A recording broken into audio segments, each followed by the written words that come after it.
Saw X. Set between Saw 1 and Saw 2, a terminally ill John Kramer, aka Jigsaw, goes to Mexico to try an experimental drug to cure his cancer. He then finds out that the clinic is corrupt, so he decides to play a game. So this was a bit of a surprise to me. Let me tell you where I stand with this franchise. 2 years ago, I posted this hour-long analysis video where I reviewed every film in the franchise, but despite that dedication, I am not a fan. I simply adore the original because it was very psychological, but then the sequel screwed it up by turning it all into a gore fest. The story became way too convoluted and unbelievable, and the Jigsaw Killer was retconned into being an anti-hero. As a result, I don't see any of the sequels as canon. I see them more like expensive fanfiction, but I do sometimes enjoy them. When I heard they were making a Saw X with Tobin Bell instead of Spiral 2, I thought, oh dear, they tried something new with Spiral but it flopped, so now they're going back to the well. I smelt a cash grab. But it turns out, yeah, I was right about some of my predictions, but Saw X is still better than I expected. It actually learns from Jigsaw and Spiral. It tries new things. We now get completely new locations and aesthetics. We've never seen a Saw film look like this. And for once, we mostly see the entire film from John Kramer's perspective. It's like his story, a first-person story. In many ways, it actually feels like a bit of a slow burn at times. We see John traveling to Mexico, spending a lot of time with new characters and actually having conversations with them. It's really interesting, especially when you consider his real identity. I can't ever recall seeing a horror villain portrayed in this light. It doesn't rush to get to the violence at all. It takes its sweet time and lets the character just exist as himself. It does come at a cost though. Because this is a prequel, we know that this won't work out well for John, so it does kind of feel pointless. But considering that I'm way more interested in the characters than the gore, I enjoyed this a lot and never ever thought I'd see something like this in a Saw sequel. It's an interesting choice. Tobin Bell has a lot of meat to chew with this role, and he is simply fantastic. He's always good in these films, but this just might be Bell's best performance as Kramer. Now, because the characters have aged 2 decades, it is kind of odd seeing a near 80-year-old Tobin Bell playing as a terminally ill man in his early 50s. The same kind of goes for Shawnee Smith.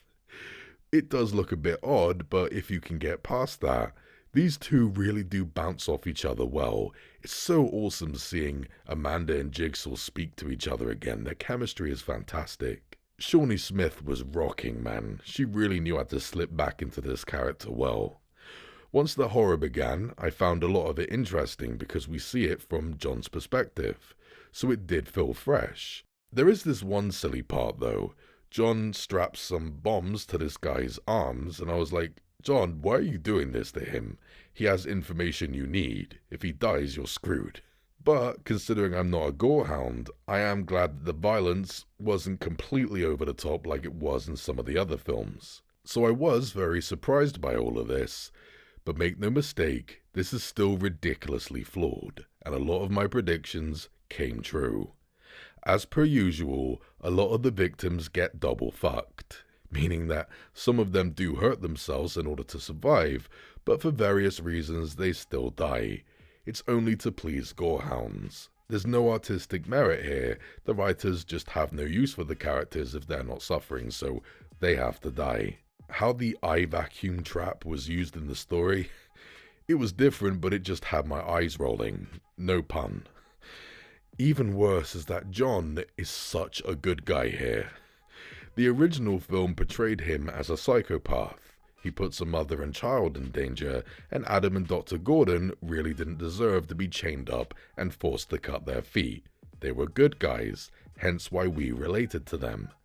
But this is yet another sequel that makes John look like the good guy by killing scumbags, and it has never been more obvious than now. John isn't an anti-hero here, he's the hero. He's absolutely lovely, and his victims are pure evil. It annoyed me since the opening scene. Now the third act goes in a completely new direction, so I was gripped. But sadly, it ended up being a load of effort for a load of nothing. Because this is yet another Saw sequel with a lame twist ending. It does have a different feel to it, but it's such an anti-climax. There is an okay little mid-credit scene for once, quite new for this franchise. It was just an okay bit of fan service, nothing more. So in the end, Saw X is very different, and I appreciate it. It's one of the most unique sequels in the franchise, and easily one of the better ones. But by the end of it, the originality wasn't well rewarded. It didn't go anywhere that nice. A prequel's job is to fill in some gaps, but this prequel just creates a gap to fill in, meaning it's clearly a cash grab and doesn't feel necessary. However, it is totally watchable and it feels unique. The acting by Bell and Smith are just fantastic. And that's the main reason why I'm glad this film got made. If this is Bell's last time playing as Jigsaw, holy shit, he ended it on his best performance.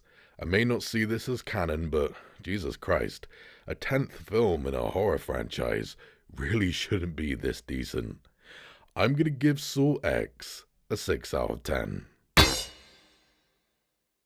I definitely prefer Jigsaw in Saw 3, but damn, this had passion in it. Thanks for watching, guys. Stay jiggy.